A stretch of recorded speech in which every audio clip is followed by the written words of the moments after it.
नमस्कार, success wheel के YouTube channel में आपका स्वागत है। आज हम लोग देखेंगे करंट अफेयर सेशन 26 मई 2021, यानी कि 26 मई 2021 से जितने भी रिलेटेड क्वेश्चन बनेंगे एग्ज़ाम के पॉइंट ऑफ व्यू से, उसको डिस्कस करेंगे। यदि आपने अभी तक इस चैनल को सब्सक्राइब नहीं किया है तो कृपया करके इस चैनल को सब्सक्राइब कर लें और बगल में एक बेल आइकन होगा, उसको प्रेस कर दें, जिससे हम जब भी इस चैनल पर वीडियो अपलोड होगा आपके पास नोटिफिकेशन पहुंच जाएगा। तो चलिए हम लोग स्टार्ट करते हैं। इस सेशन का पहला क्वेश्चन, नेहरू तिब्बत और चीन नामक पुस्तक किसके द्वारा लिखी गई है? ए. अवतार सिंह भसीन, बी. राधिका महावत, सी. कुमार विश्वास, सी. डी. चेतन भगत। तो आपको बताना है कि हाल ही में नेहरू तिब्बत और चीन नामक पुस्तक लिखी गई है, वो कौन लिखे हैं? तो इसका सही आंसर हो जाएगा ऑप्शन नंबर ए, अवतार सिंह। अवतार सिंह भसीन द्वारा लिखित एक पुस्तक का शीर्षक नेहरू तिब्बत और चीन है। वर्षों के गहन अभिलेखीय शोध पर आधारित पुस्तक, आकर्षक विस्तार से यह पुस्तक 1949 से लेकर 1962 में भारत चीन युद्ध और उसके बाद की घटनाओं का विश्लेषण करती है, ताकि इन ज्वलंत सवालों के जवाब तलाशे जा सकें। यानी इस पुस्तक में मेन फोकस किया गया है कि जो 1949 से लेकर 1962 तक जो भारत चीन का युद्ध हुआ और किस टाइप से हुआ, उसका विश्लेषण इस बुक पर दिया गया है। नेक्स्ट क्वेश्चन कहता है, क्वेश्चन नंबर 2, हाल ही में भारतीय मुक्केबाजी के पहले द्रोणाचार्य पुरस्कार विजेता का निधन हो गया, उनका नाम बताएं। ए. हरेंद्र सिंह, बी. ओपी भारद्वाज, सी. के स्वामी, डी. रामा राव। तो इसका सही आंसर क्या हो जाएगा? इसका सही आंसर हो जाएगा option number B, OP Bhardwaj. भारतीय मुक्केबाजी के पहले द्रोणाचार्य पुरस्कार विजेता कोच ओपी भारद्वाज का निधन हो गया।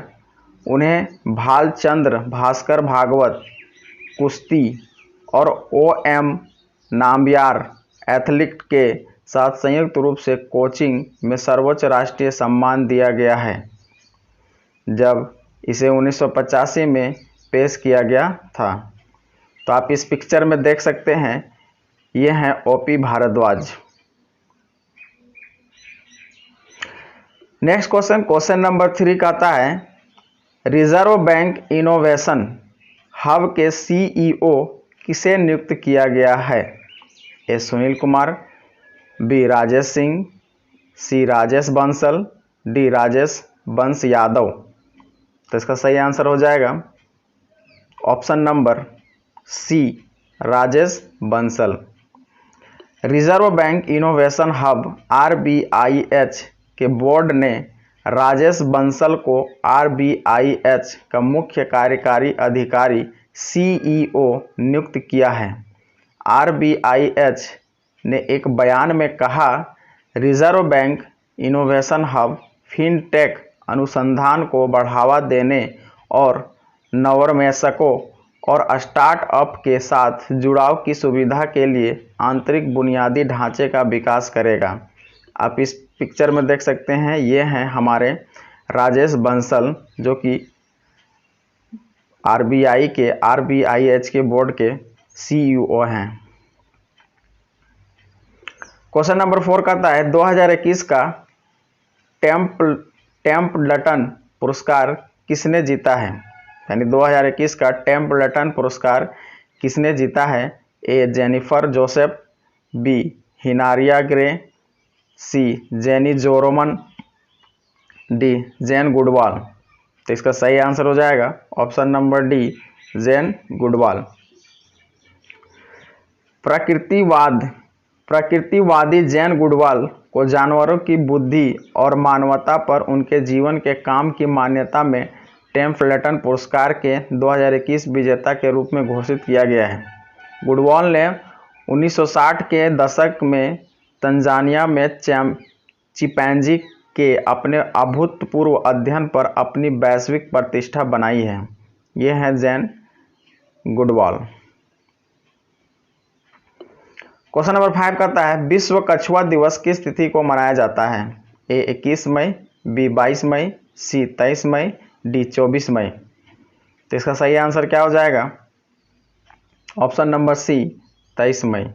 यानी कि विश्व कछुआ दिवस हर साल 23 मई को मनाया जाता है। विश्व कछुआ दिवस हर साल 23 वर्ष को अमेरिकी टार्टइस रेस्क्यू एक गैर लाभकारी संगठन द्वारा मनाया जाता है। दुनिया भर में कछुओं और उनके लुप्त हो रहे आवासों की रक्षा के लिए लोगों में जागरूकता बढ़ाने के लिए यह दिन मनाया जाता है। यह दिन 2000 से अमेरिकी टोर्टोइस रेस्क्यू द्वारा मनाया जा रहा है, जो 1990 में कछुए की सभी प्रजातियों की सुरक्षा के लिए स्थापित एक गैर लाभकारी संगठन है। 2021 विश्व कछुआ दिवस का विषय टर्टल्स रॉक है।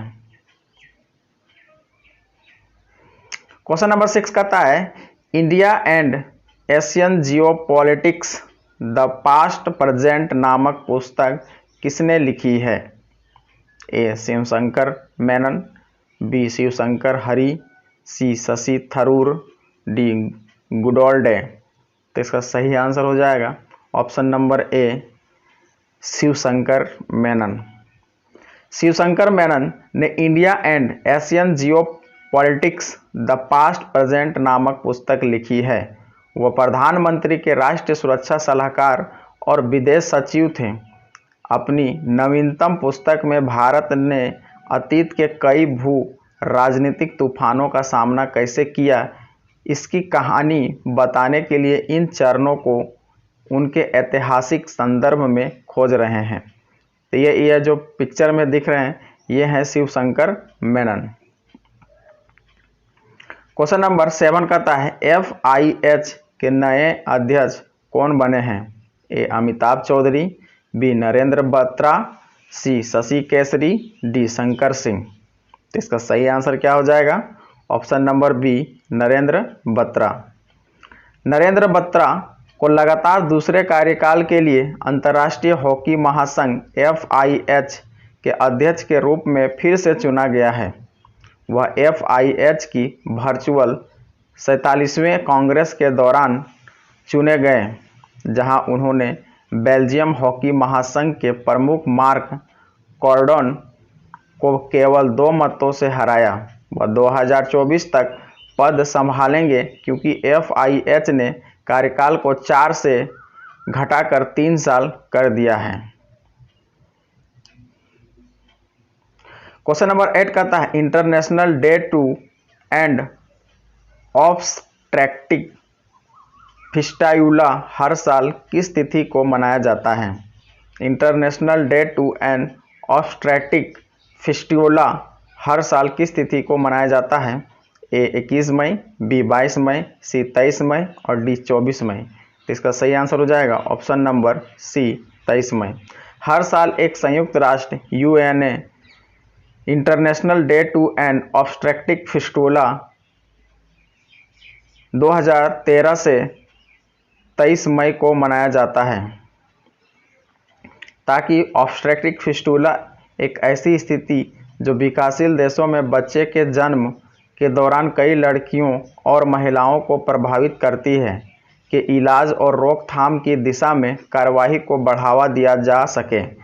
इस दिन को ऑब्स्ट्रैक्टिव फिस्टुला के बारे में प्रभावी रूप से जागरूकता बढ़ाने और इसे समाप्त करने के लिए किए जा रहे हैं कार्यों में तेजी लाने के साथ साथ सर्जरी के बाद के फॉलो अप और फिस्टुला के रोगियों पर नज़र रखने के लिए मनाया जाता है। ऑब्स्ट्रैक्टिव फिस्टुला सबसे गंभीर और दुखद चोटों में से एक है जो बच्चों के जन्म के दौरान हो सकती है। विषय 2021 का क्या था?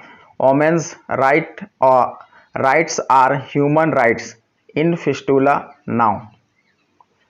ये अब इस 23 तारीख को जो मनाया गया उसका थीम था women's rights are human rights and fistula now. Question number 9 कहता है केरल की पहली कमर्शियल पायलट कौन बनी है? A Jofra Jaiser, B Kaneria Mosa, C Henrik Dorman, D Jenny Zoram. तो इसका सही आंसर हो जाएगा option number D Jenny Zoram. Kerala के राजधानी तिरुवनंतपुरम के एक तटीय गांव की रहने वाली 23 वर्षीय जेनी जोरम केरल की पहली कॉमर्शियल पायलट बनी।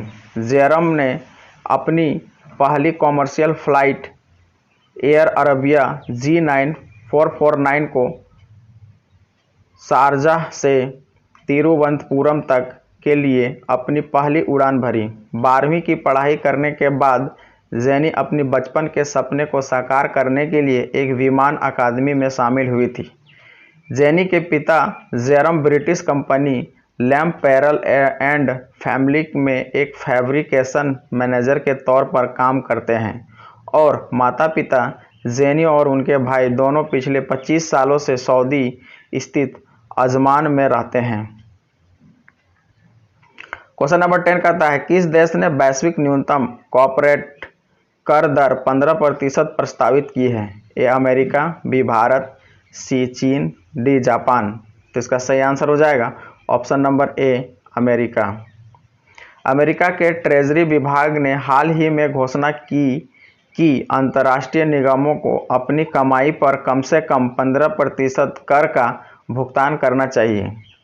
अमेरिकी कंपनियां वर्तमान में 21% कर की दर का भुगतान करती है, जिसे पूर्व राष्ट्रपति डोनाल्ड ट्रंप द्वारा 35% से नीचे लाया गया था। राष्ट्रपति जो बाइडेन ने कर की दर को बढ़ाकर 28% करने का प्रस्ताव रखा था। क्वेश्चन नंबर 11 कहता है इस सेशन का लास्ट क्वेश्चन अंडर 17 महिला फुटबॉल विश्व कप 2022 में कौन से देश में खेला जाएगा? A Australia, B Germany, C Sri Lanka, D Bharat. तो इसका सही आंसर हो जाएगा भारत। फीफा का फुल फॉर्म जान लें, Federation International de Football Association. इसका हेडक्वार्टर कहाँ है? ज्यूरिच। और अभी इनका चीफ कौन है?